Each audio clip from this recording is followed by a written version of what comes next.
Dans cette capsule, nous allons continuer l'application qu'on a déjà commencée dans la capsule précédente.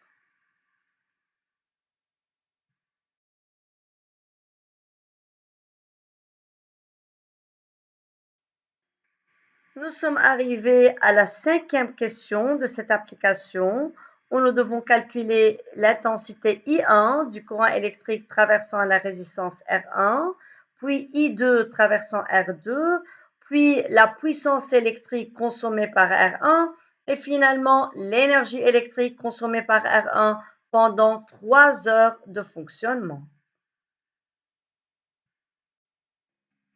Déterminons l'intensité I1 du courant électrique traversant la résistance R1. Pour calculer cette intensité-là, nous allons appliquer la loi d'Ohm aux bornes de R1. Et d'après la loi d'Ohm, nous pouvons dire que U1 est égal à R1 fois I1. L'inconnu à trouver ici, c'est I1. Alors I1 n'est autre que U1 divisé par R1. Mais quelle est la valeur de U1? Quelle est la valeur de la tension aux bornes de R1? Regardez bien la figure, regardez bien le circuit électrique. Les bornes de R1 sont en fait A et B. Donc, la tension aux bornes de R1 n'est autre que la tension UAB qu'on vient de trouver précédemment qui était égale à 48 volts. Alors, U1 est égal à U2 égale UAB égale à 48 volts d'après la loi d'unicité des tensions en dérivation. Voilà, on a la valeur de U1 qui est de 48 volts. On a la valeur de R1 qui est déjà donnée au début de l'application, c'est de 20 ohms. Divisons alors 48 volts par 20 ohms. Nous obtiendrons la valeur de I1 qui sera égale à 2,4 ampères.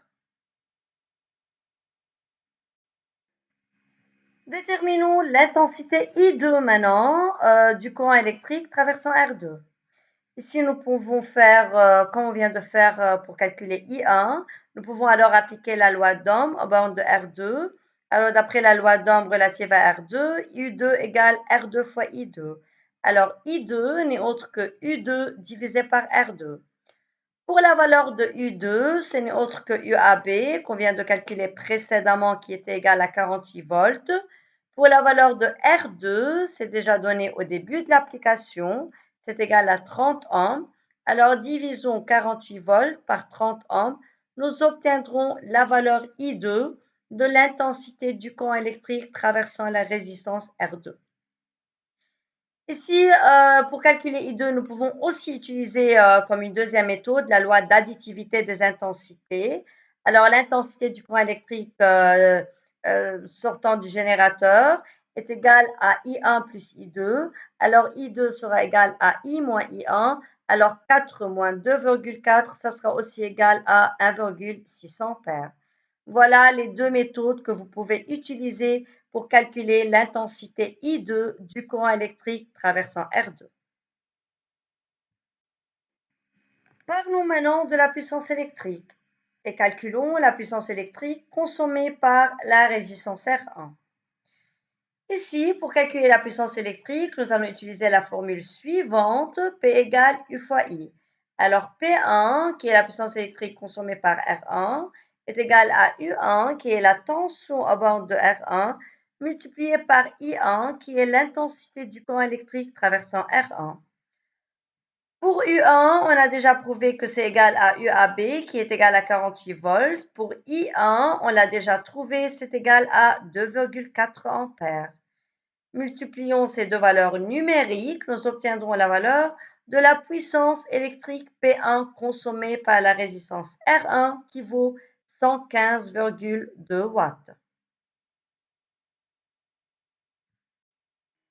Arrivons à l'énergie maintenant et calculons l'énergie électrique consommée par la résistance R1 pendant 3 heures de fonctionnement.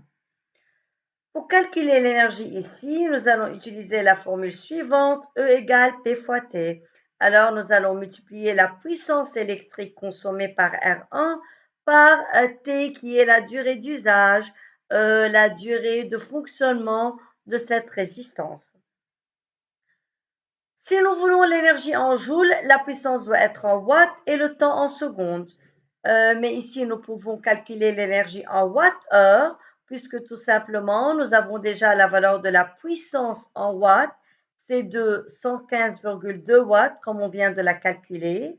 Et le temps est déjà en heures, c'est de 3 heures, comme c'est déjà donné dans l'application, ici dans cette question.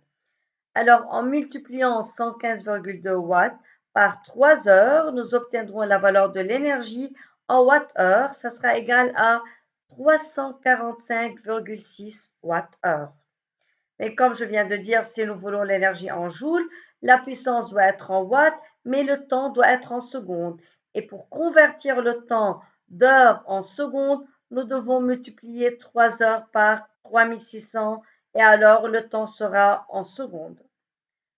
L'énergie en watts-heure, nous pouvons aussi déterminer l'énergie en kilowatts-heure tout en divisant 345,6 watts-heure par 1000. Et ainsi, la valeur de l'énergie sera en kilowatts-heure. Ou bien, une autre méthode pour trouver l'énergie en kilowatts-heure, c'est en fait de multiplier la puissance qui doit être exprimée en kilowatts par le temps qui doit être exprimé en heures et ainsi nous obtiendrons la valeur de l'énergie en kilowattheure. Voilà, c'est tout pour cette application. N'oubliez pas de s'abonner à la chaîne, de cliquer sur la cloche pour recevoir toutes les notifications des applications similaires. À bientôt.